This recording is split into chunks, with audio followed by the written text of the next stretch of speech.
Hello everyone, Phoenix Knight here. Welcome to the channel, and welcome to a new playthrough on the channel. After a month of Call of Cthulhu streaming on weeknights, we're actually going to pick up with another war game test tonight, and a game that's come into the collection very highly recommended, as we play Skies Above Britain by GMT Games. This is the first game in the Skies series, along with Skies Above the Reich and Storm Above the Reich. By the way, this is going to bother me, so closing closet door. Anyway, I unboxed this game sometime last year, and I haven't put it on the channel yet, because I was still working on getting the feel for it, but now I think I'm far enough along where I feel comfortable putting a patrol up on the channel, A, as a layout test, and B, just to check my understanding of everything. So right now I'm not flying with a custom squadron yet. What I have instead is I'm using one of the historical squadrons. So here's the 303rd Squadron that I'm using. This is one of the custom squadrons that comes with the game. You can see some of my pilots have already flown. We've already flown 2 patrols in this campaign. We're doing a Chapter 1 for...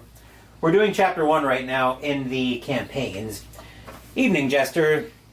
I'm just setting the scene a little bit for Skies Above Britain, and we're going to do a learning. We're going to do a learning / test / layout check patrol before I get the feel for pulling out a custom squadron. And I was just talking about how this is the 3rd patrol in our campaign. In which chapter is that? In Chapter 1, which is skirmishing over the Channel. So we ended up picking up 1 green, 18 regular, and a veteran pilot on the squadron. Yeah, I just started this probably about 3 minutes ago from the looks of it. And apparently YouTube's been spotty with notifications lately, but yes, we are going to try our hand at Skies Above Britain tonight. So we are skirmishing over the Channel. I've got all my vector markers set up. Last thing I need to do is get my pilots all set up. So the pilots that are fatigued tonight are 5 of my regular pilots. So Zumbach, L is Pizarnik, W is Forbes, T is Radomski, and F is Karubin, are all fatigued. Glad to hear you got the box today. I was expecting that to come in the next couple days. I've been keeping an eye on tracking on that for you. I was expecting it in yesterday. I was expecting it in tomorrow, as of my Call of Cthulhu stream last night. So I'm glad it got there tonight. I got yours yesterday, by the way, and cracked that on the channel. Anywho, right, we need to assign who's going where. That's what I was doing over here. So now that our green and veteran pilots are both rested, I think we're going to let them fly together. So I'm going to send I, who is the Posnico as yellow leader, and I'm sure Ruff's going to yell at me on the pronunciation of that. We're going to put Kellett with him in yellow 2. On the squadron, we're all in hurricanes tonight, and I'm going to give them Sergeant Belk in yellow 3. So that's how we're going to do that. As for blue section, we're going to go with, we've got all regular pilots at this point. So we're going to go with Andrisko as blue leader. Then we're going to put Urbanowicz in blue 3 and Wojtowicz in blue 2. And again, pronunciation is a thing that I'm not real good at, apparently, with these names. As for green section, we're going to put Pilot D, who's Paskowicz, in as green leader. I don't want my fatigued pilots available to fly yet. We're going to go with... Where's A in here? Because I want Kellett. Oh, Kellett's already in... Never mind. Okay, so I want to make sure I don't run into any more fatigue situations with these pilots as much as I can. We'll put Seberzinski in green 3, and we'll have Sergeant Belk who's already in green, who's already in yellow 3, so never mind that. We're going to put Berzozowski in green 2. As for Red Squadron, I think it's all going to... Actually, let me mark off the pilots I've got flying in this patrol. So Kellett's flying in this one. Zapoznico is green leader, and Belk is yellow 3. We've got Urbanowicz, Andrusko, who's going to be fatigued after this, assuming he doesn't get shot down, and Wotowicz. In green section, we've got Sebrzinski, Paskowicz, who will be fatigued, and Berzozowski.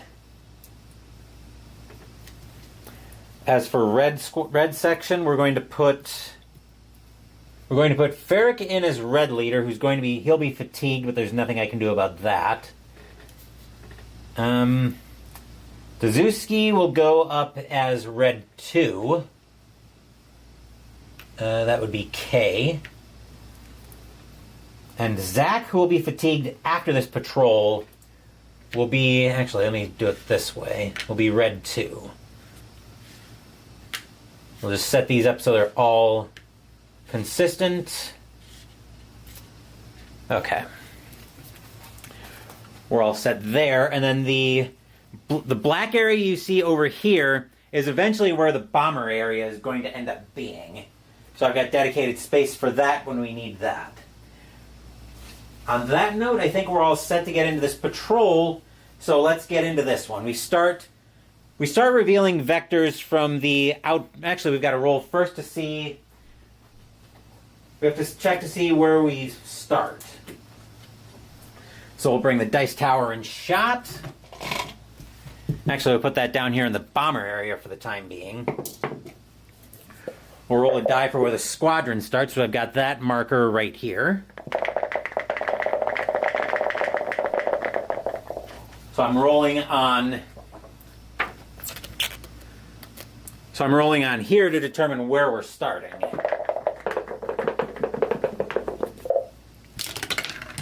Let's see, that's a 4, so we're starting in deep.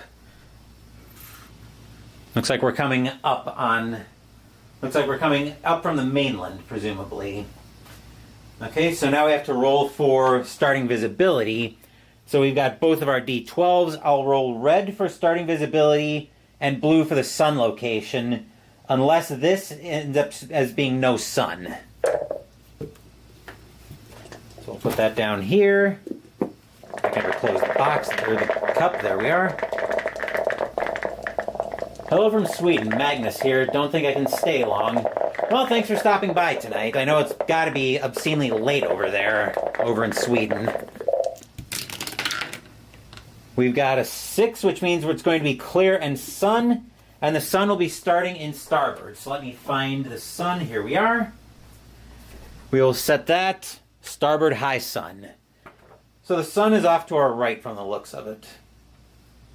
We'll put the escort stations to the side, and now we start off with revealing raid vectors. I'm probably going to make a mess of this, as I've only played this a couple times to get the feel for the rules. So we start with the first inbound vector here. Sun's shifting, and we put a flak marker on the bomber formation. So for that one, we roll a die to determine where the sun's moving once I recover the lid for my dice cup. 2 a.m. Oh God, don't even think that right now. I've been up since 4 a.m. my time for a workout today, but it's been an interesting week, shall we say. A 9 is going to have the sun shifting.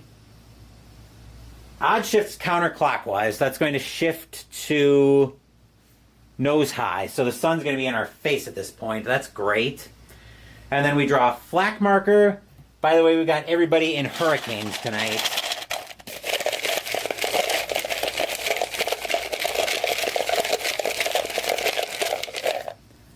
right, there's our flak marker. We've got a wing hit, that one that the bombers have already taken.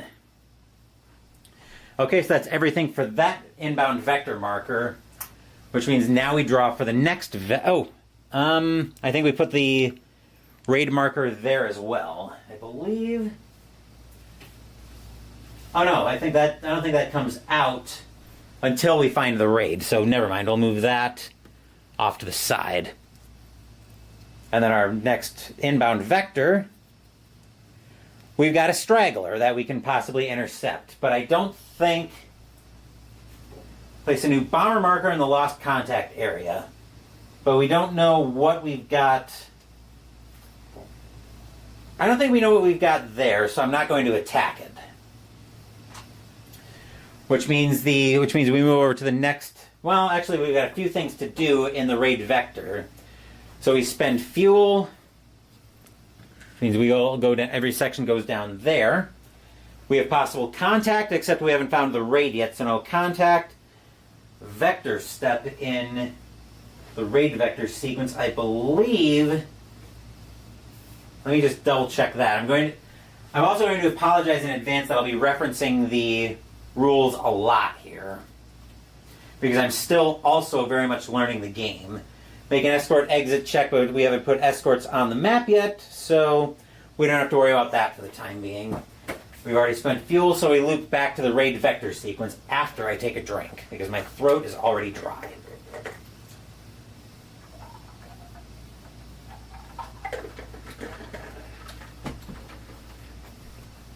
And of course, if I'm doing anything wrong, feel free to correct me in the chat. Anyway, our next inbound... Actually, we could potentially get a better position, I believe. We could, actually, and I think we are going to move... We are going to move into the middle. That way we have a better chance of being able to make contact with the raid. So now we're on the last coast space. It might be a little bit hard to see here with where the camera's set up, but our first vector in the next space is a weather check, and we've got Messerschmitts coming at us. Right? Yes, draw a Luftwaffe advantage card. Okay, but first we have to make a weather check here. Weather visibility changes to haze. So we remove the sun marker as it's now turned hazy on us. Let me see if I've got a chit in here to indicate haze. There probably isn't one, just my luck. But we'll find out here. So sun... Oh, we've got no sun. Look at that. So we can put that as being haze. And we have to draw a Luftwaffe advantage card. Select a section, it spends one fuel. So Luftwaffe advantage. Madness, section only and a green pilot only. So we do have a green pilot in yellow section. So section only and green pilot only, so we roll a D12, it looks like. Friendly fire. An RAF fighter is hit and another's low ammo. Yikes. Okay, so we are affecting... Right, we are affecting yellow 3, it looks like. So that was... Who was that? That was Kellett. Alright, that's a 10, so nothing happens there. Right? Yes. Okay, and Messerschmitts, and since we selected yellow section for that, it will spend one fuel. Okay, that was that vector. I believe that was everything there. Yes. Alright, so now we've got that straight. We draw our next vector. Our next vector token. Flak, and we've found the raid. So we'll draw another flak marker.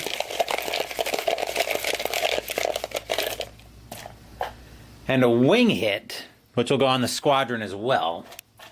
And then we have found the raid, which is in here, but we draw the other inbound vectors before we attempt contact with the raid. I believe, yes. Okay, wait, does that send us into the dogfight right away? That might have actually sent us in to the dogfight cycle. I think it did, actually. I think the last card did, actually. So what do I do with that card? So yellow section is being tailed, which means it looks like we have to fight. So yellow section is being tailed once I get a group of fighters out.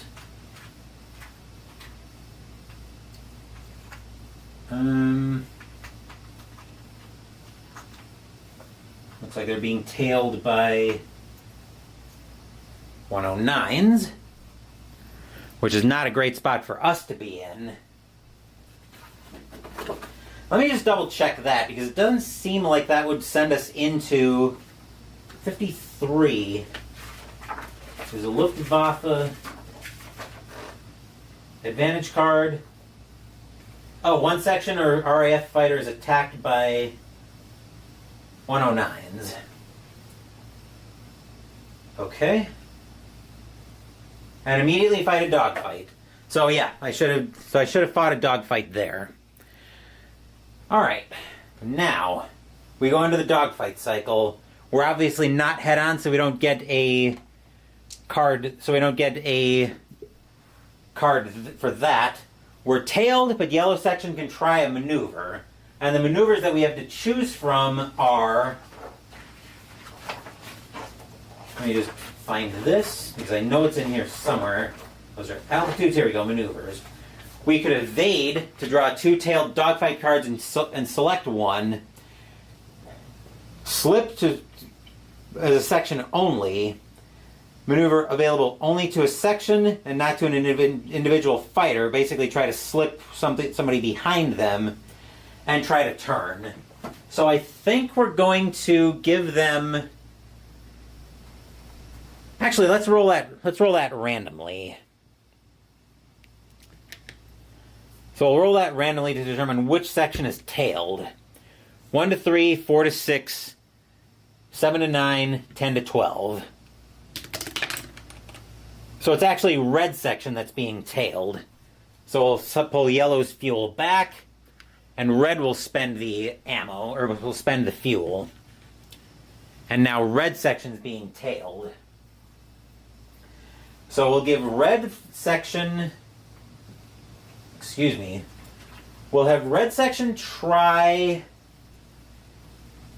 And... We'll have them try a turn to see if we can get them... We'll have them try a turn to see if we can get them turned around to go head to head. So head on. So tailed. We've got a group of 109s. And we've got the turn working, but red section will have to spend another fuel. So that was for Hurricane. We can actually get the Spitfire cards all out of here. So the turn works, but red section will have to spend a fuel. So red section is down 3 right now. I'll get those cards out of the way, and then we go back into the dogfight. So we didn't get hit. We don't get tailing. We didn't get hit, so we resume. So we go back to the dogfight cycle. Now we're head on. So we get to draw from the head on and tailing deck. Now which section is... Okay, oh, it's separated by the cards. I'm dumb. Okay, so our first head on card, we're head on with 109s. All right, so we've got a road of them, which means we draw a hit marker.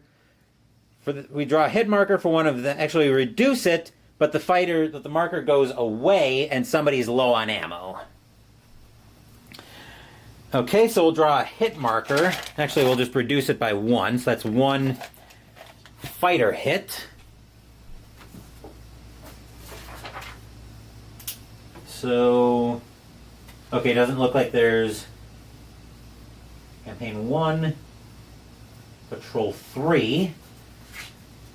I thought there would be a fighter kill in here.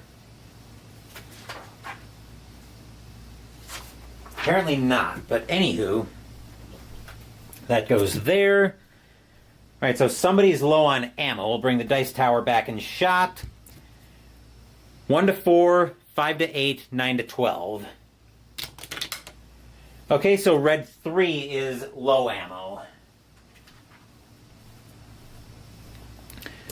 Alright, so then this goes away. And red section goes back up to the squadron display. Actually, I don't think they would become lost contact after the... I don't think they would become lost contact. I think they would go back to the squadron display. That's what I'm going to go with here. Okay, so that card can go away. And then we'll draw our next inbound vector to find.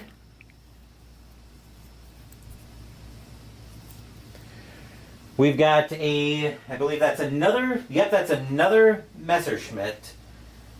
So we've got another Luftwaffe advantage card, which means we go into another dogfight. So we we draw the card for that first. So for the Luftwaffe advantage, yep, we are head on to 109s. Okay, so head on to a pair of 109s.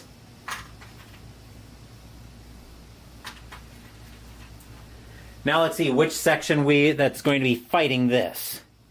Same roll as before. 6 was going to be blue squadron blue section this time. So we are head on. Blue section now spends a fuel if I can ever get it over there. All right, then we go into another cycle of dogfighting. And since we're head-on, we actually get the head-on card first. So here we find against 109s. So we're against 109s. L, I believe, is one of them is going to come loose. Yep, RAF fighter becomes loose and has now lost contact. Possible collision, a hit marker, and a hit marker for us.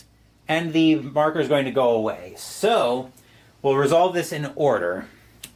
First off, we'll see who's affected by the possibly coming... We'll see who comes loose and goes lost contact. Alright, 1 to 4, 5 to 8, 9 to 12. Alright, so blue 2 is now lost contact. So that part's done. Collision, let's see who's affected by that. Being affected by collision is roll a die. So we roll to see who's affected. So I believe blue 2 would count for that as well, potentially. Maybe we should roll for that first. Alright, so that's a 7, which means it would be blue leader affected by the possible collision. That's a 1, so blue leader is just flat out killed, and blue leader was...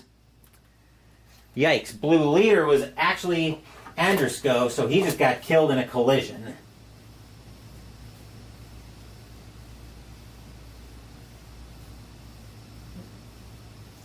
Which means I'm going to need a substitute for him coming out of this patrol. So blue leader is now out of the patrol. That's rather unfortunate. Then a hit marker, we'll call it blue 3.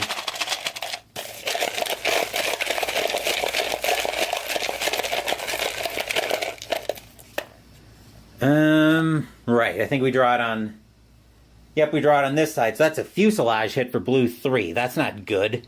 But at least this goes away. So now we need to roll for... blue 3. Blue section just got absolutely decimated in this patrol. So we roll for the hit marker. If it's 7 or less, it's a trivia. I believe if it's 7 or less, it's a trivial. I believe if it's less than the number, it's a trivial hit.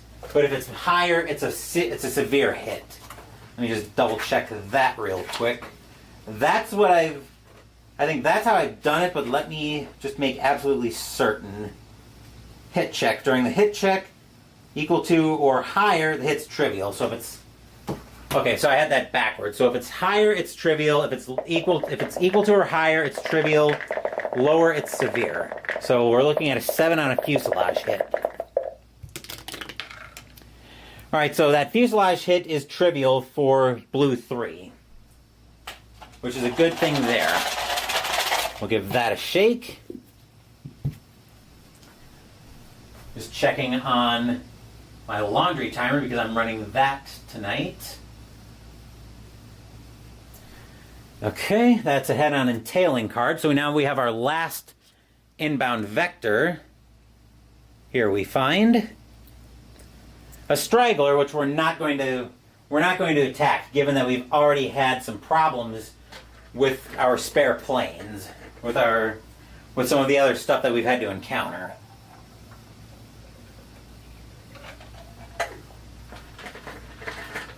Okay. Now that we've found the raid, we can attempt contact. We are in an adjacent zone to the raid, so contact will automatically be successful on that. But, let's see here. That's bomber sequence. Raid vector. Okay, so the raid marker is on the track. Success is automatic, but roll a die and refer to the contact table to determine the squadron's starting position. So roll a die. Oh, it's probably in the section manual. No, it's not. Oh, it's right. Contact tables. I bet they're also on the board. Apparently they're not, but they're right here in the manual. So we're in an adjacent zone. We'll bring the dice tower back in shot. 4 is we're tail low, but we can spend a fuel to make that flank low. But I think we're going to go in at tail low. So we'll put the squadron on the map there. Okay, so we have made contact, which means now we go into the interception sequence. I believe we don't roll for the bombers until somebody actually enters the bomber area. So we have made contact. Contact ends the raid vector sequence and initiates the interception sequence. Raid vector markers will be revealed during the patrol complete. After rolling the die for the contact check and placing the squadron's formation marker, we have to set up the game. So if escort station markers are not yet on the map, place them there now, which means we roll a die and consult the situation manual, which I've got that over here. So we'll roll for the escort. That's a 7, so we place 109s ahead and high. And I bet they're over... No. They're not over here, so where in the world are they?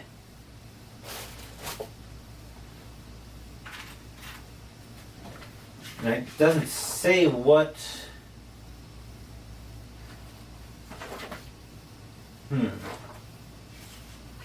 Okay, that's kind of annoying.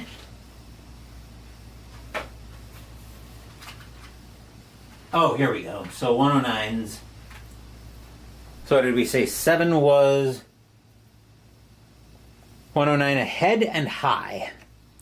So 109 ahead and high. Right there. Okay, so now we've got that figured out. Alright, possible, even likely that escort station markers will already be on the map. Okay? Place bomber tiles, but we don't... Oh, we do that now. Well, we do that even though it's haze. So now we're going to roll on the bomber type and formation chart.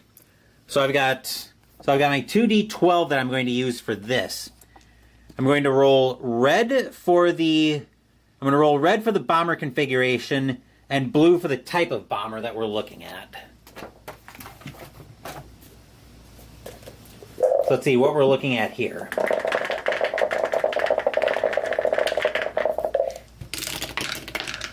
All right, so red for the type of bomber. We're looking at, actually red for the layout. I think we were looking at 6, actually. Right, so red is down, which means we're down here. And 10, we're looking at 3 tiles of Dornier bombers like this. So let me get the bomber area set up. This is going to be tiny.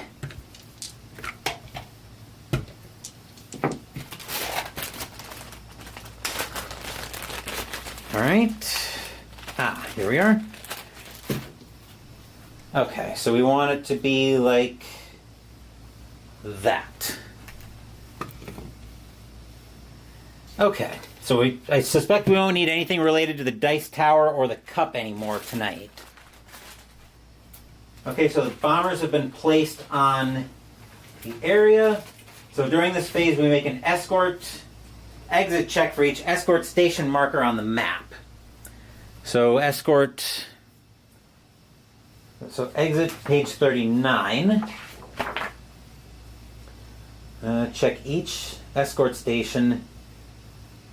Compare the number. So roll a die for each escort station marker and compare the number to the red number printed in the raid marker's space on the raid track. So if it's an 11, it looks like they go away. So I lied. We do need the tower for a second to see if the escorts exit the map. So we'll roll for the ahead marker, the ahead escort first. That's a 12, so they leave immediately. And the high marker stays on the map. Okay, so that's the escort exit. Actually, no, I think contact takes us straight into the interception sequence. So actually that one doesn't leave the map. That was ahead. Okay, so now that I've got that sorted out, now we go into the interception sequence. So now we've got yellow section, blue 3, and green and red sections, except red 3 is already low ammo. And we don't spend fuel. Actually, we were supposed to spend fuel. So we'll pretend we did that. So red's down there. Excuse me. Blue and green and yellow. Okay, so now we can give orders. I want to have, I really don't want blue 3 to try to go dealing with these try to deal with anything by himself. So I think whatever order I give blue 3, I want to send at least another section with him. So I think we're going to send blue 3 after bombers.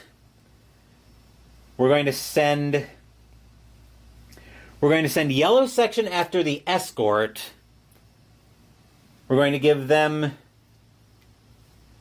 green section to help with escorts, and I'm going to send red section after the bombers as well. So that's how we're going to do orders there.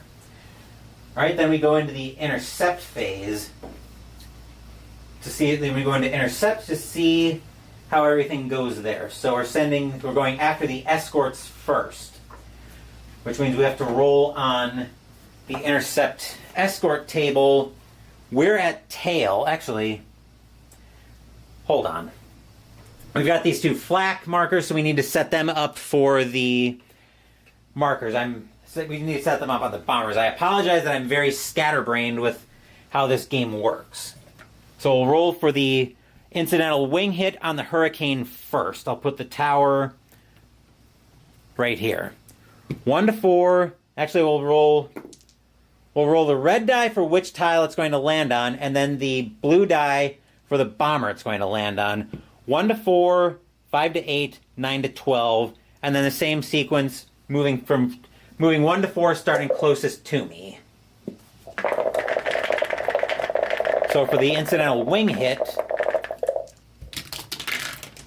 that's going to land on this tile, this furthest back tile, and the closest one to us. So that wing hit's going there. And then for the potential catastrophic hit, we'll roll for the catastrophic effect separately.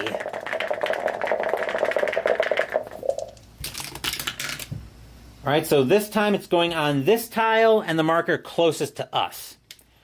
So now if it's a 10 or less, actually it's a 10 or greater, I think, on a catastrophic mark like that, the bomber is destroyed. But let me double check.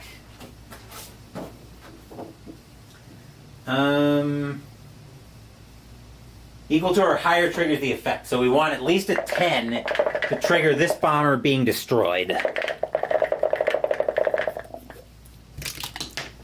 Which that's a 9, so we just miss it, but it stays on there as a hit marker. Okay, so now we come back and roll for trying to intercept the escort. So we've got yellow section and yellow and green sections trying to intercept the escort. So we're tailing low. So we're on this chart for the escort. Formation's altitude is low, and we're going to send yellow section first. We're going to send them, we can't send them after actually I don't think we can send either group after that. So we're going to send them after the high group, and we have to roll at least an 11 and spend a fuel for that. So we'll roll for both of them. I believe we roll for them separately, but this is something I've never encountered yet.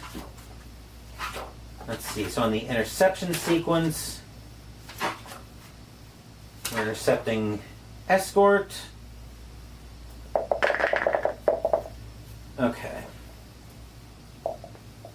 Alright. Okay, so now we're rolling for that. We roll an 8, so we're going to be triggering a dog. We could spend a fuel for a reroll, but I'm not going to bother with that. So this is for yellow section that we're rolling on. Since we failed interception on the high squadron, we do trigger a dogfight, but we have a Luftwaffe advantage card that we're drawing for that. So the Luftwaffe advantage card is they're tailing us. And if a heavy escort, which it's not, so we don't have to worry about that. So we've got a group of 109s tailing us. So that's for yellow section. So we'll roll for the dogfight first, after I take a drink.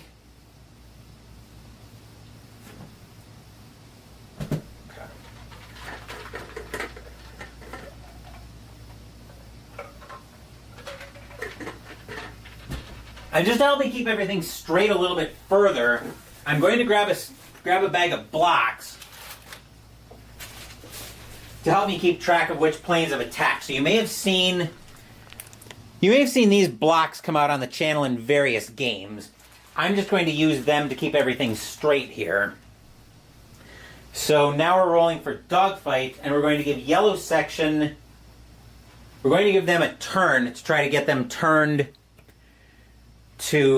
them turned head on. So we're being tailed by a group of 109s.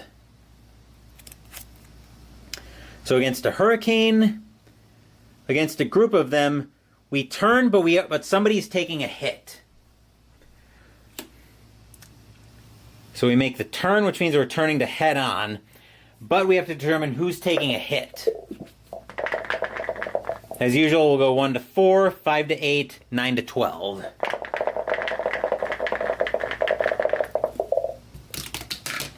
That's a 12, so blue 3's taking a hit.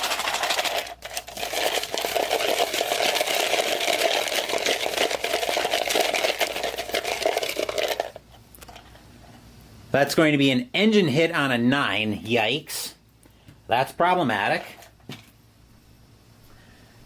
Okay, so tailing, which means we have the hit check next.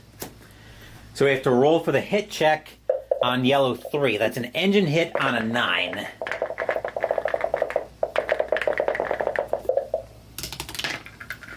And that's a 9, so that's just barely a trivial hit.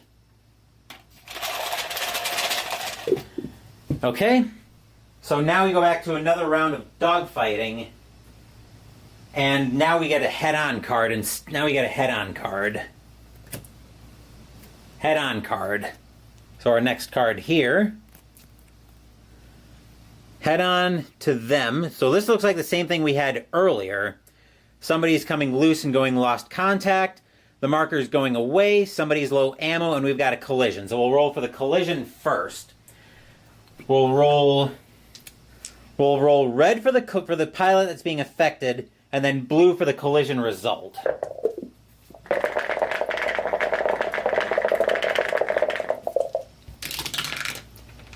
Ooh, so that's red 3 that was being affected by the collision, and a 2, which is just barely a miss. So that the collision doesn't happen.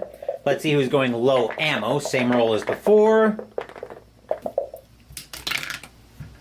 All right, 6 is going to be yellow leaders going low ammo.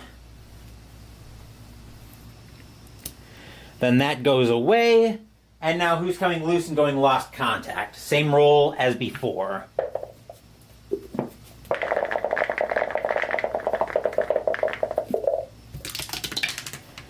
That is yellow 3 who's going lost contact. All right, actually I think they're all going to end up being lost contact after going off and fighting the escort. Right. After all of them, those still in engaged boxes are now lost contact. Oh, wait a second. Oh, do we don't draw a resolved combat? I thought that was for the entire... Oh, I bet we do that individually. I was always assuming that was based on the section, so maybe I was doing that... Maybe I was doing that overly... Maybe I've been making this a lot harder on myself, because apparently you're supposed to draw... Apparently you're supposed to draw it for each of them, from the looks of it. Attack head-on or tailing. Or is that in a circle? That might just be in a circle. Because we're definitely not in a circle. Because I was assuming that whole thing was for... Jester, I don't know if you played Skies Above Britain, but is dogfighting supposed to be based on the section, or do you do each pilot individually? Because I guess I've gotten confused. I'm looking at the rule book here. Maybe it's just in the circle display.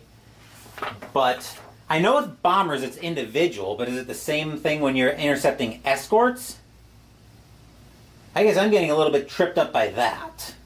Because I was assuming it was one card for the entire section. At least that's the way it looked like Ruff was doing it. Ruff's been doing it in his playthrough. Maybe I've got my wires crossed there, though. Not played this one yet. Not sure how to play this one. Oh, good. Figured it couldn't hurt to ask. But I'm going to go with the way I've been. I'm going to go with the way I've been playing it. It's entirely possible that I'm doing this wrong, and the fighter and intercepting escorts is also supposed to be individual. So I'm going to assume that after the attack, all of yellow section ends up being lost contact. So that goes there. And then we gave green section an escort order as well. So we can't send them into the ahead group. Which means they're going to be trying to intercept the high group as well. But they need the same role that they had before. They need the same role that yellow section was faced with. They are going to have no better luck with that, so red section is spending another fuel, and they're drawing a Luftwaffe card. Their card. We're being tailed by 109s again. Okay. So we'll get the same 109s out. And red section is being tailed. So we're set up about like that. We'll also give them a turn order. See if we can get them turned around. And then a tailed card for red section. Let's see, Hurricane against a group of 109s. So a green pilot looks like it's affected by this, loses a fuel, and the R result on here is reduce. One German fighter flies away. So, hold on. It doesn't say anything about the G on here. So, okay, maybe it's, so a green pilot would become loose. Red section doesn't have any loose pilots, so we don't worry about that. Red section has to spend another fuel, and we reduce it. So one German fighter flies away. All right, so we're still being tailed. But yeah, the more I see this, the more I'm starting to think that it's supposed to be, that you're supposed to draw it individually. I could be looking in the circle, though, which might be where I'm getting confused.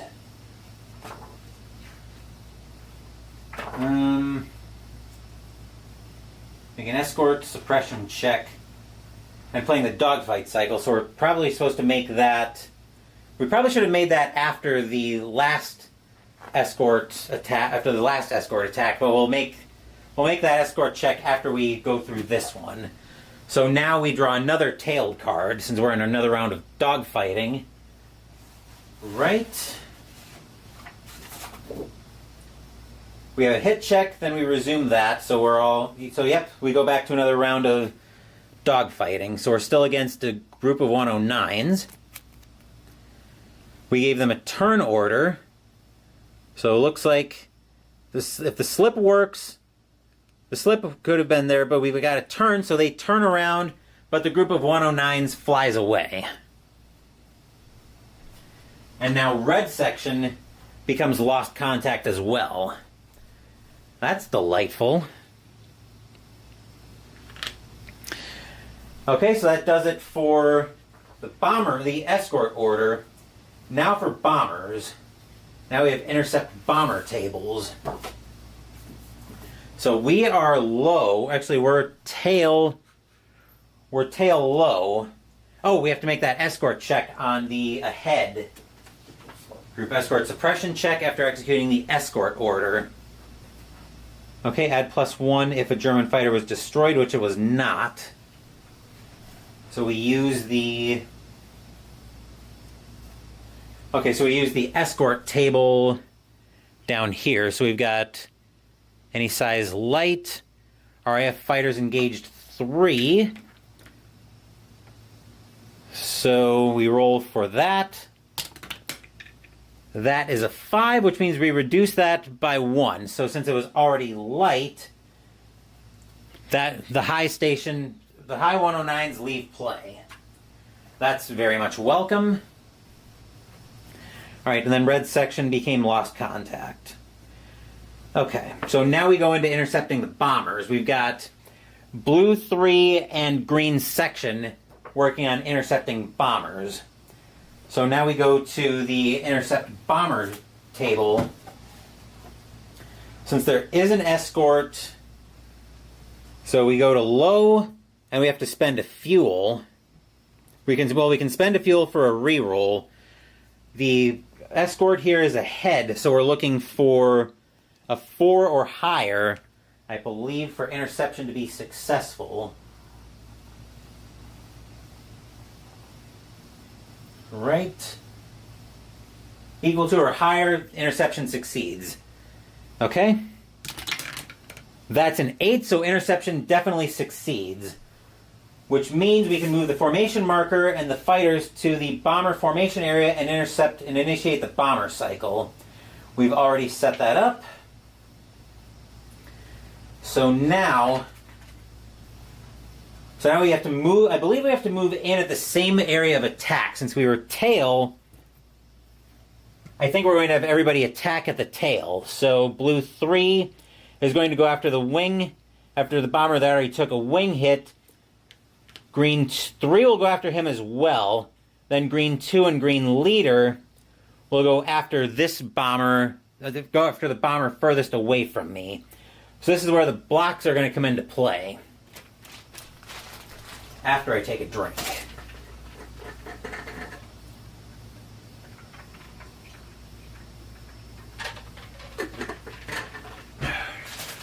Okay.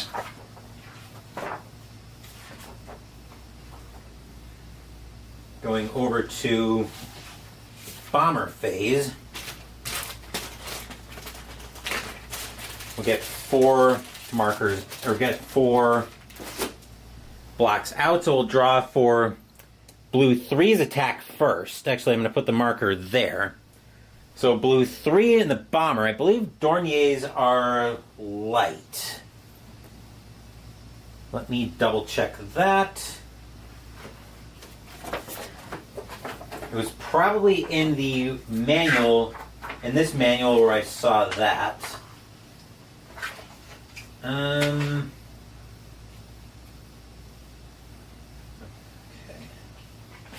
That's not what I'm... Oh, probably under the bomber cycle. That would be a helpful place to look. And 3 medium bomber types. Okay, so the Dorniers are... Established the Dorniers are medium bombers. Okay. So first for blue 3 we find...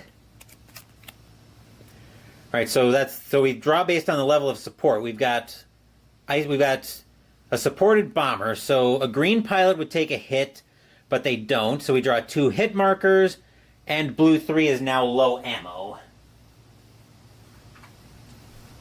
So low ammo for blue 3, and we draw 2 hit markers from out of this cup.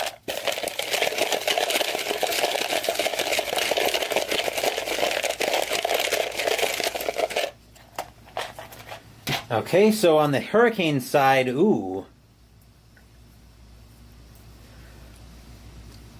We find 2 more wing hits, which looks like 3, so 4 of any, or 1 catastrophic, or 3 E. So I believe that's 3 engine hits, but we do have a potential catastrophic hit on the Hurricane, or on this Dornier, but we need a 12 to get to it, and I don't know where I want to put the tower. Actually, I want a less imposing tower that's going to be a little easier to spot, so stand by for that.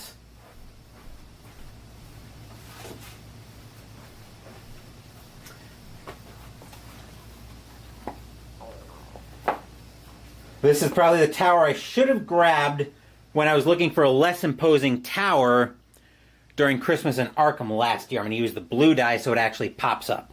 We need a 12 on this wing hit to destroy this bomber. Which, that's a 2. It might be a little bit hard to see in there.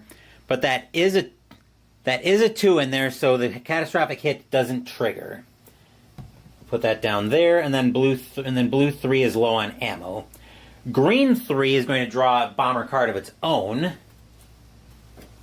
So once again, a supported bomber. Oop. Once it focuses, there we are. Supported, so we've got a return fire marker. And then that marker is a disruption roll. So if there's at least, I believe if there's a combination of damage markers and fighters engaging the tile, fighters and markers on the bomber formation equals or exceeds the disruption number, the tile is isolated. So we've got 7 combination of fighters and markers, which means a 9 is not enough to isolate it, but we have a return fire marker that we have to deal with here.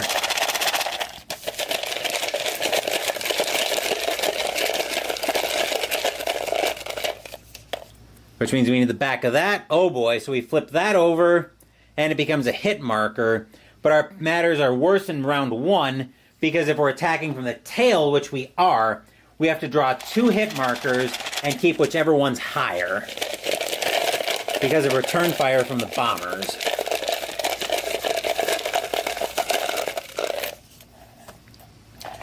Alright, that's a 5, so we drew an 8 already, which means we keep that one.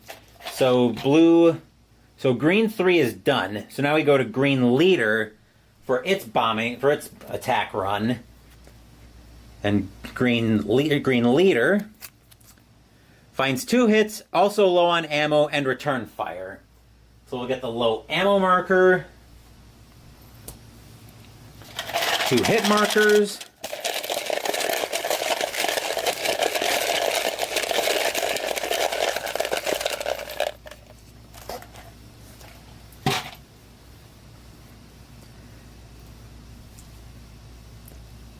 we've got a wing and a potential catastrophic fuselage hit, which we'll roll for in a minute, but first we need to get a return fire marker out.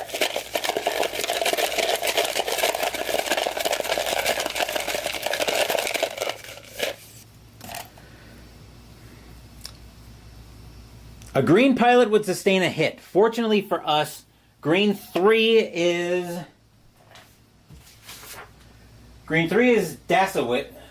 Dazuski, so we don't suffer a hit there. He is low ammo, though, but we need to roll for... Actually, let me do that. See if that makes it a little bit easier to see.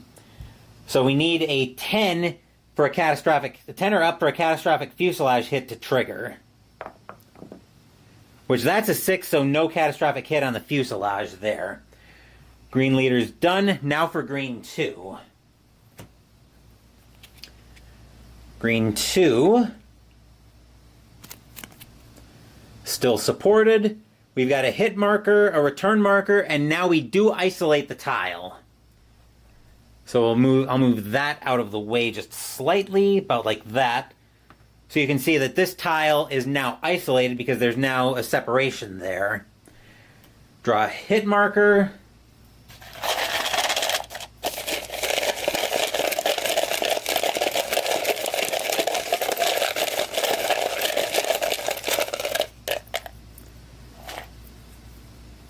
That's another fuselage hit. And then we have a return fire on green 2.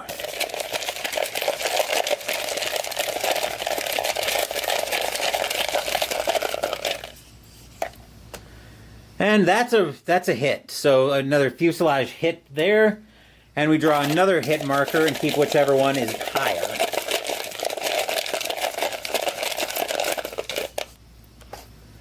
And this one, once it flips over, is a cockpit hit on a 9, so we keep that one. And now everybody's done with their attacks there. So we burst, disengage, so everybody returns back. So green 2, green leader, actually green, yeah. And green 3, along with blue 3. So we need to check for our 2 hit markers. First up, green 2, with a cockpit hit, needs a 9 or higher to shake it off. That's a 7, so green 2 has a severe cockpit hit. And then green 3, looking at a rudder hit, needs an 8 or higher to shake it off. That's a 1, so he will definitely be taking a rudder hit into the fate box, which is rather unfortunate there. So we're all clear of that round of bomber combat. Then we resume back into the entropy phase. So anybody in the bomber formation would attack, but everybody's out of there now. Then we have escort reaction. So now we roll for... So now with escort reaction, card tells you many things. So we draw an escort reaction card. So let's see, this is on... If one or more RAF fighters are still in the bomber escort area, so never mind, we don't draw one of those.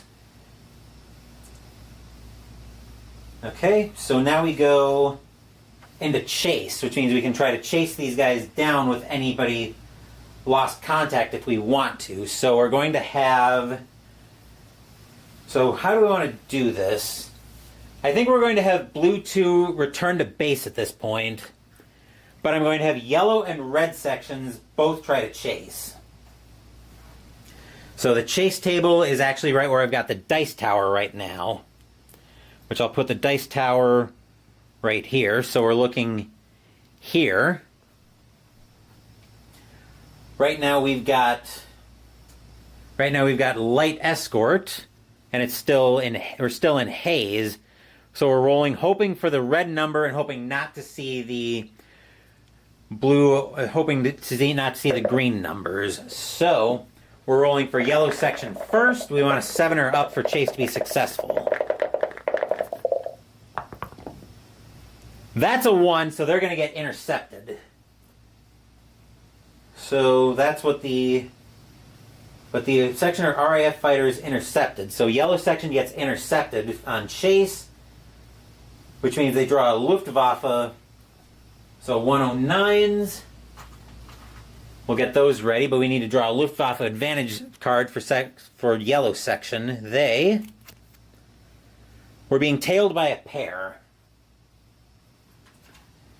All right, let me see if I can find a pair of 109s in here. Ah, here we are. So yellow section. Oop. Yellow leader's low on ammo. So yellow section is now being tailed by a pair of 109s. It's not a heavy escort, so we get away with that one at least. As for yellow section, we're going to give them a turn order to try to get them turned around. So for tailed on 109s, we will find... Alright, so tailed by 109s. Turn happens, but one of them takes a hit. So as usual, from left to right, 1 to 4, 5 to 8, 9 to 12. That's a 2, so yellow 3's taking the hit.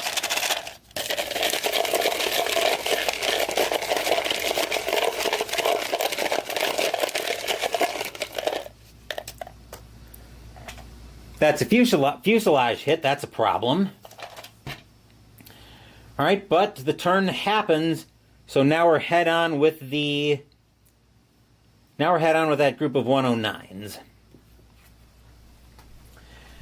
Okay, so now more and more, like I said, I'm starting to think that the fighters. Well, I'm actually gonna stick with the one card per section until I hear otherwise.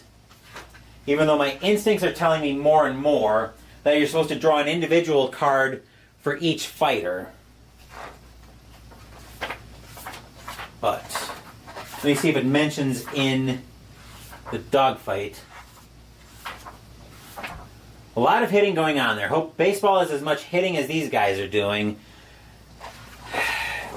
Honestly, I wish at least with the Germans, it would, at least with the hits, I wish the outgoing hits would pick up. I wish the incoming hits would slow down more than a little bit. Let me look here. No, actually it looks like... Yeah,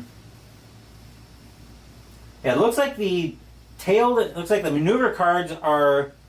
Looks like the dogfight cards are per section, but the bomber attacks are individual from the looks of it. Okay, so we draw a head-on card now in the dogfight cycle for yellow section. So here we will find... Alright, head-on with a group of 109s. So a possible collision, somebody goes back, well, the whole section's going to go back to being lost contact. But we'll roll for the collision first. So 1 to 4, 5 to 8, 9 to 12. We'll get the red die out for collision result, or for pilot affected, blue for collision result. Alright, 5 would be yellow leader, but no collision on an 11. Alright, then that goes away, and the entire section ends up going back to being lost contact. But we need to check for yellow 3 to see what the status of that fuselage hit is. We want to see an 8 or higher. Unfortunately, that's a 2, so yellow 3 will also be going to the fuselage fate box with a severe fuselage hit. As for red section, they are going to attempt chase as well, under hazy skies. That's a 3, so they too get intercepted. Great. Which means we draw a Luftwaffe advantage card.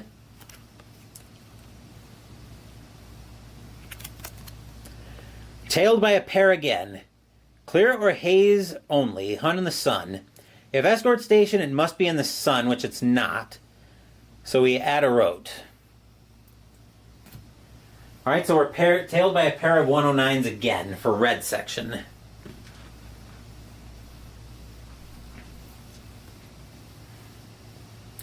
We'll keep the dice tower. Where do I want to put the dice tower in case I need it? I'll put it over here, I guess? Sure. Okay, so red section being tailed by a pair of 109s. Alright, so head on and tailing. We're going to give them... We're going to try and evade... Actually, are we going to try evade?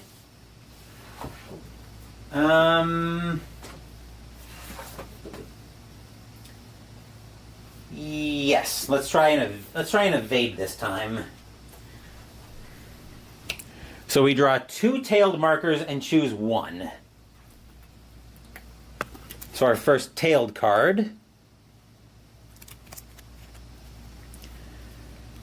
Okay, looks like it'd be a hit and reduce it by 1. Actually, no. It would be a hit, spend a fuel, and a green pilot would suffer a hit. Or 2 hits. Yikes. I think we're going to take the 2... They're already starting to get a little bit lower on fuel than I would like. So I think we're going to go...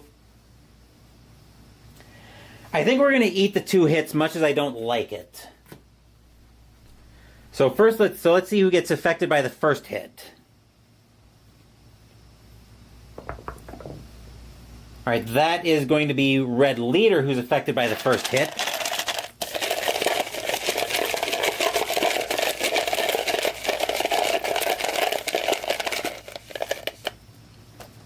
Which is a wing hit on a 6. So we can probably duck that fairly easily. Our second hit is going to Red 2.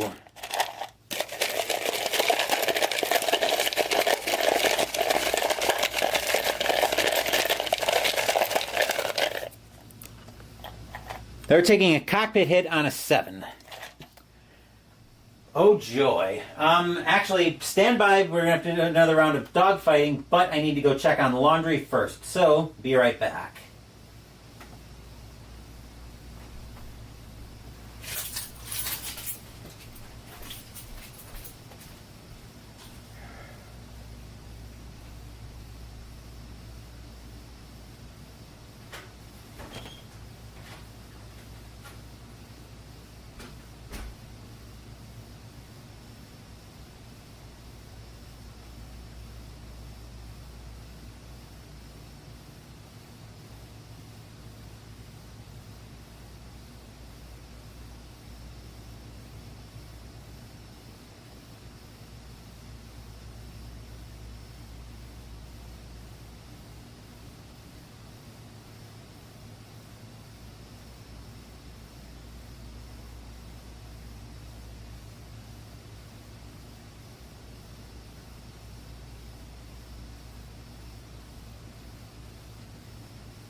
All right. Now that we're back here, yep, I am multitasking, Doug, and it is one of my 2 laundry days. So I'm trying to keep up with that as well. That was a bomber card that went away earlier. Okay, so now we're back into another section of the... Now we're back... Actually, we have to do a hit check first. So, looking at red leader, we're looking at a wing hit of a 6. That's a 7, so that one's just barely a trivial hit. As for red 2, cockpit hit of a 7. And yes, I am fighting the war at the same time. That's a 5, so red 2 is going to the fate box with a cockpit hit. Uh-oh. Okay, so now we've got what's left of red section. They're going to try a turn to try to get turned so they're head-on with these 109s. Rather than the evade that we were going for earlier. So for being tailed... Alright, so the turn succeeds, the fighter goes away, the fighters go away, the marker goes away, but one of them takes a hit. So 1 to 6, 7 to 12. That will be red 3 suffering the hit.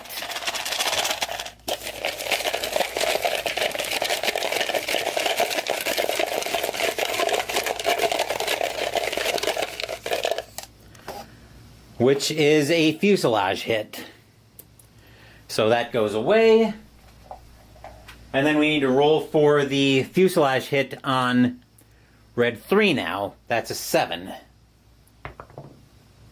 That's a 10, so we're fine there. But red section remains lost contact. Which is rather unfortunate there. So Chase ended up making a mess of that. So we go into patrol complete. So we go into the patrol, basically the patrol maintenance step. So each section spends a fuel. Then we have escort recovery to remove suppressed markers.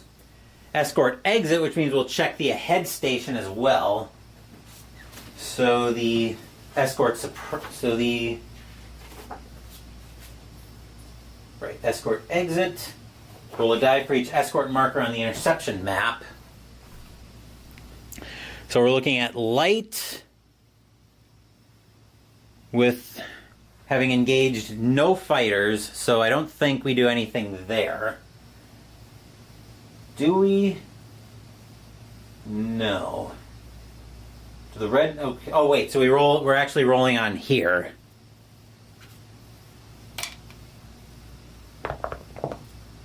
Alright, that's a 10 if it's Oops, didn't mean to jar the camera there. There we go. If it's equal to or higher, wait. If it's equal to or higher, heavy station becomes light, and if it's already light, it's removed. So no effect there on the 10. Okay. So escort exit, channel patrol, which we don't have anything there. Reform if they're lost contact. On the interception map, 2 sections in the same section and altitude may combine into a flight.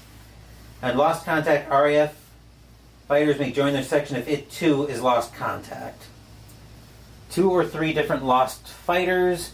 None of them are veteran pilots, so we're not worried about that. And then raid vector. So we move... Okay, so we move the raid vector. We move the raid marker to the next space, and we start revealing vectors again. So our next marker in the next space is the sun moves again, except it's haze, so we don't remove the sun. And then if the raid marker is already on the map, they drop their ordnance, so the vector goes away. So the inbound vectors all go away at this point, as the bombers let fly with their ordnance. Then we remove the raid marker to the turn space. So it moves there. And then if the sun marker is on the interception map, which it's not, technically I think we're supposed to have revealed all of those, but it wouldn't really matter anyway. We'll just reveal one more, I guess. Because they would have been revealed. Drops again, and there's flak on the bomber formation space, but we're already into the turn, so nothing happens there. Reveal vector markers. Okay, so if it's in the turn space, presumably we would set the. I'm just going to look here, but presumably we would set the. I think we would set up the randomly draw outbound markers and place one in each box of the outbound raid track. So now I need the outbound markers.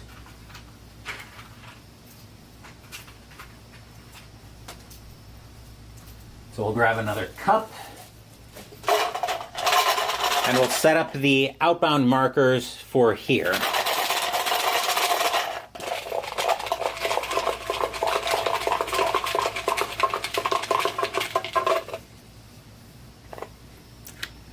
Honestly, we may end up just turning tail, but if we could, we'd probably just turn tail and head back to base at this point.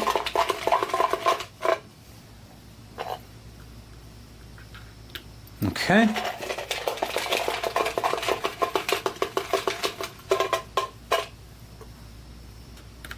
Live to fight another day and all that, you know?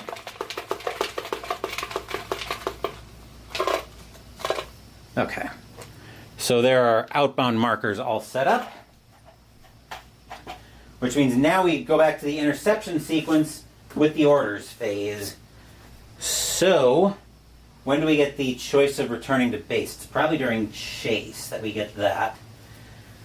Okay, since we're still tail, we can't really go after the escorts. So, actually green 3 should have been part of the escort phase, so they should have been lost contact as well? I think I did that wrong, so we're going to pretend that I gave red section escort and green bombers. But red section is now very much lost contact. And yeah, that's kind of what I'm leaning toward at this point is there's got to be, so I believe it's during chase where we determine if we can return to base. Let me just double check into that. Each lost contact formation must choose either to chase, return to base, or reform. Or is it during the, hopefully it's during the orders phase where, yeah, okay, so during orders phase, I think we are going to have everybody just return to base at this point. We've already taken a beating at this point, so I think we're just going to have everybody return to base at this point. We're going to call it a patrol here, because we're getting battered at this point. So I believe at that point, there are no formations on the interception map. Skip this phase, which there's no formations on the map. So we weren't able to knock any bombers down. So with interception, we skip all the way through the interception phase. Entropy doesn't happen. Patrol complete. So we're completing the patrol at this point, which means we'll land, bail out, and have our fate markers and our fate rolls. We've got quite a few fate rolls to go through, though, so we'll put the dice tower. Actually, I'm going to start cleaning up a little bit here, mostly so I can get some room to put the dice tower down, so I can start rolling up fate. Yeah.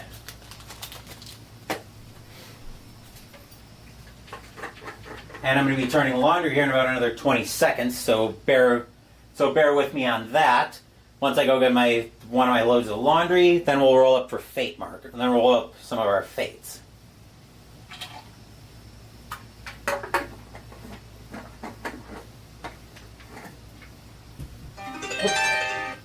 And with that, I will be right back.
Okay. Now that we're back, we've got 4 fighters and fate boxes. So first up, we've got yellow 3, who was Dazuski in a fuselage box. So we're going to roll blue die for. We're going to roll red die for the result. Hangar, crashes, or fire. It might be a little bit hard to see, but those are the results on the board. Hangar, crashes, or fire, and then blue die will be for the ultimate fate after that. We want to see ideally a 7 or up in a hurricane.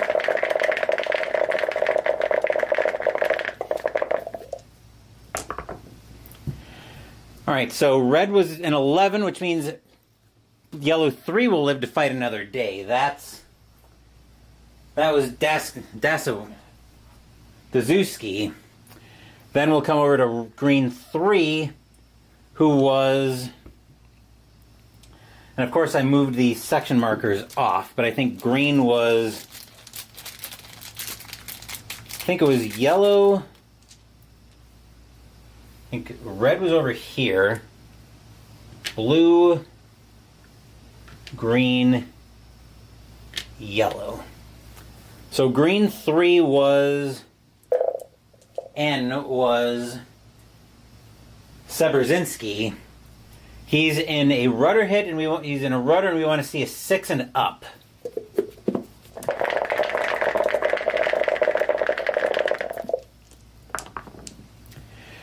All right, a 4, he's going to crash, and a 2, he'll be in the hospital, so he's going to miss a couple patrols. So that was green 3 was N. So Seberzinski. Rudder crash. Out for foreseeable future. Okay, so he's out. Alright, then we've got green 2. R is Zach. He's in a he's got a cockpit hit to deal with. We want to see a 10 and up for that one.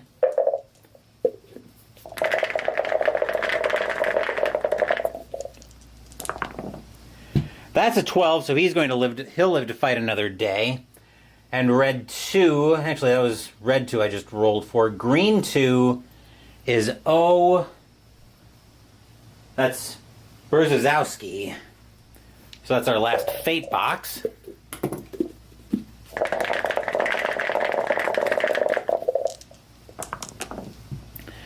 Alright, 7 is going to be a crash. And 7 is he's going to be in the hospital as well. So green 2O is cockpit crash in hospital.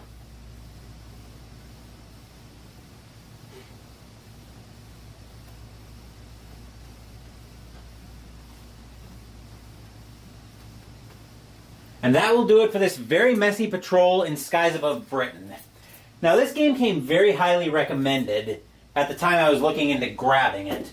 And I really do enjoy the narrative around this game. Granted, I was using a historical squadron, and I probably will be for a couple of patrols yet, while I determine what I'm going to do with this game in terms of starting eventually my own squadron that I can bring up. And yes, I will need a few replacement pilots because I had another pilot get killed in a collision in this patrol. So eventually, replacing these pilots will be a concern. Although, again, I may end up tearing up this squadron and starting off with a custom squadron at some point. But, like I said, that will do it for this playthrough of Skies Above Britain. We're not quite done yet, though, because I'm going to get this cleaned up, since I did get a delivery in. Actually, I've gotten a couple of deliveries in addition to the one I got from Jester earlier. Actually, I got that yesterday. So we're going to crack those open and see what we got in those boxes once I do a little bit of cleanup here. Now, one of the deliveries I got in on Tuesday, but I had to wait for tonight's delivery in order for that delivery to make sense, and I'll explain a little bit more about that slightly convoluted story once we get everything cracked open.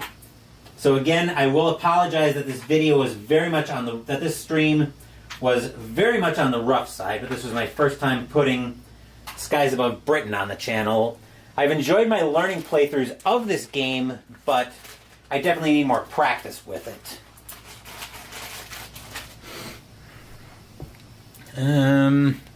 One thing at a time here. Let's get all the ammo chits off.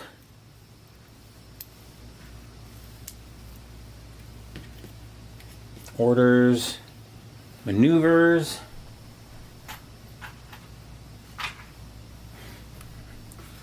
Escort stations.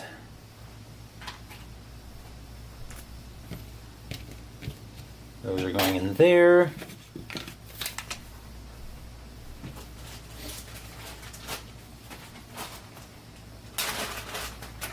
There we are.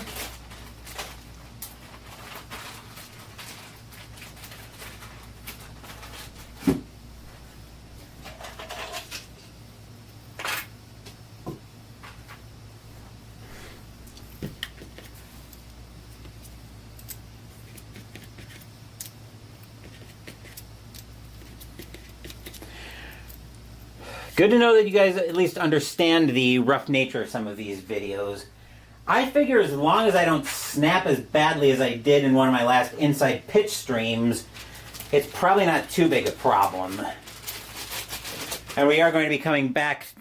I'm getting a little bit spoilerific on what's coming up, but we are going to be doing another round of baseball testing coming up pretty soon. Especially now that I've added Digital Diamond to the baseball sim world in terms of my stat keeping.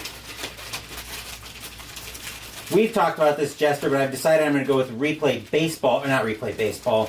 I'm going with Digital Diamond as my stat keeping program, because while Replay Baseball may be the better program, it doesn't really make much sense for me to have Replay Baseball as my stat keeping program, then end up replaying a season that isn't in Replay Baseball, and I'd have to learn Digital Diamond anyway. So I figured it's just easier for me to have Digital Diamond be my main stat keeping program and be done with it. And like I've said, having the laptop off to the side of the shot is going to make it a lot easier, I think, to be able to keep stats in Digital Diamond.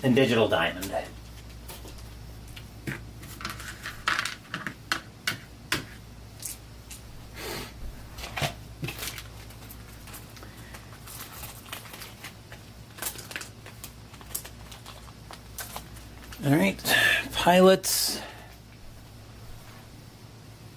Go there.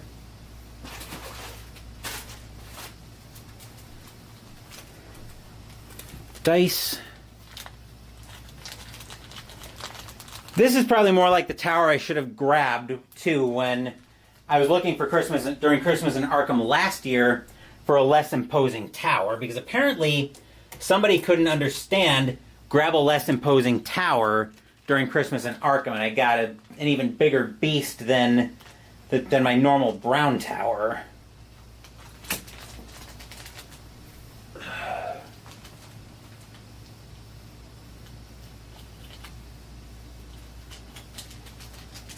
Okay, we are all good here. There should be one more. Got hidden. I had to find two of my cups.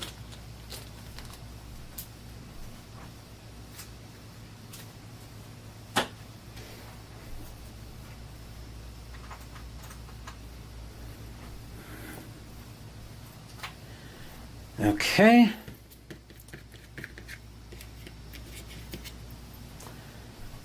All right, green pilots going there. They're the outbound vectors.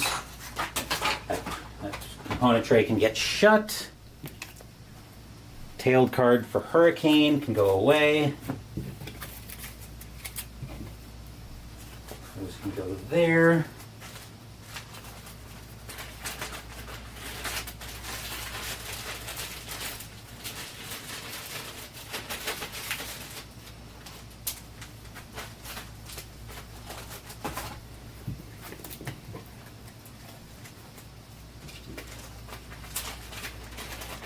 I think we're just about to a point where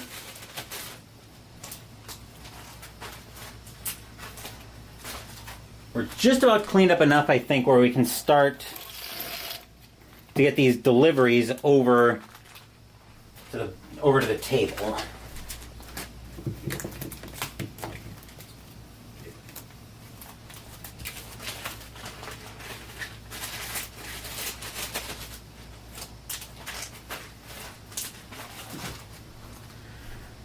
All right, hit markers.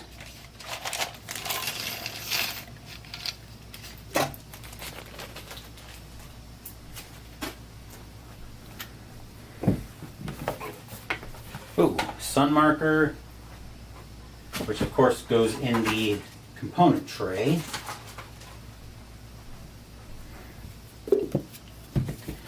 Okay, now we can bring the deliveries in shop.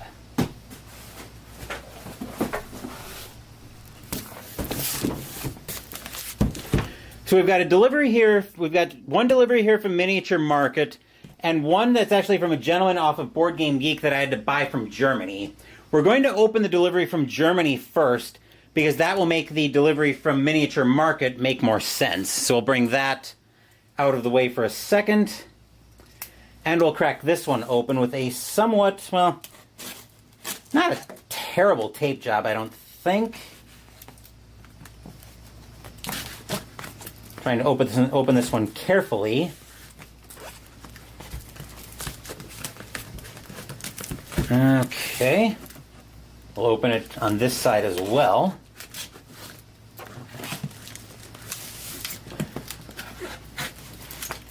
Okay.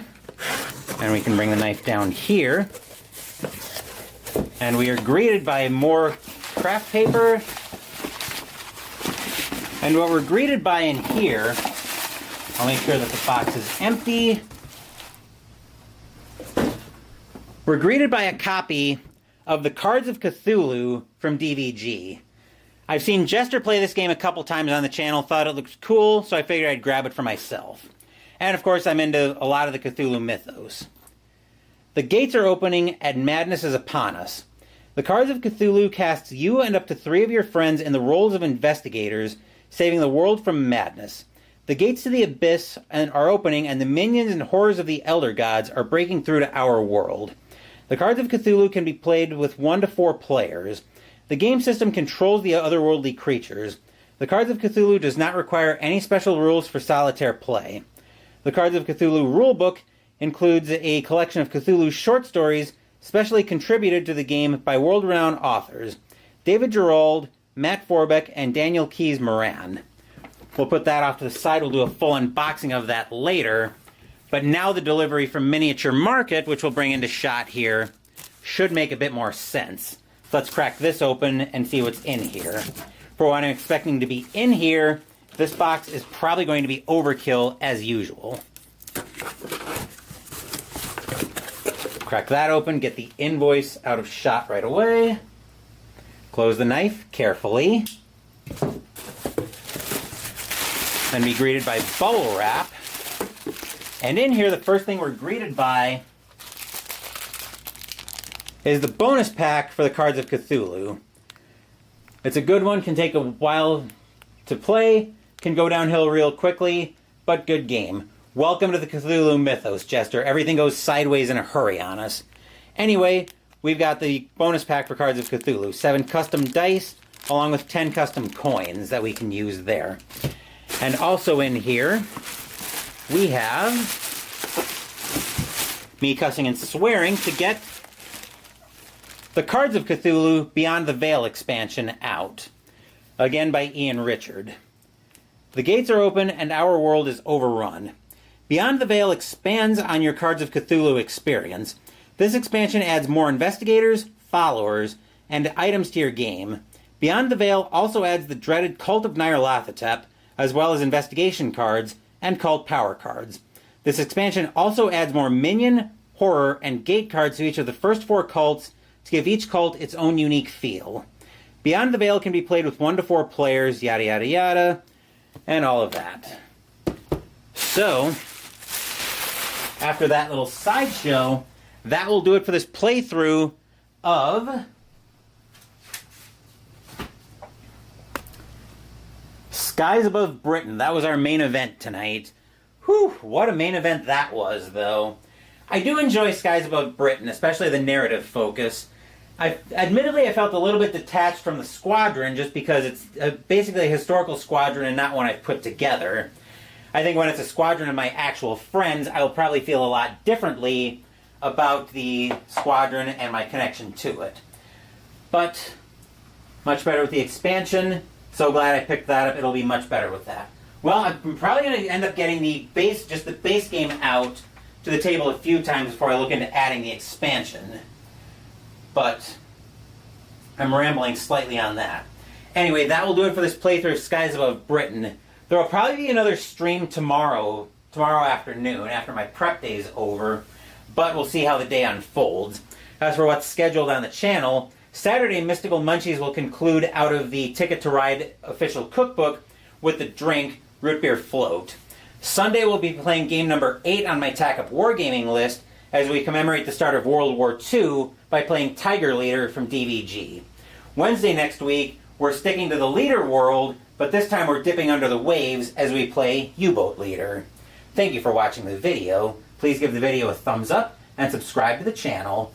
No, I won't. Adding expansion is very simple. Well, I'll find that out soon enough. But anyway, thank you for watching this video. Please give the video a thumbs up and subscribe to the channel. Be sure to turn on notifications so you get my content. Be well, stay safe, take care of yourselves and your loved ones, and I'll be back with more videos in the future. Until then, take care everyone.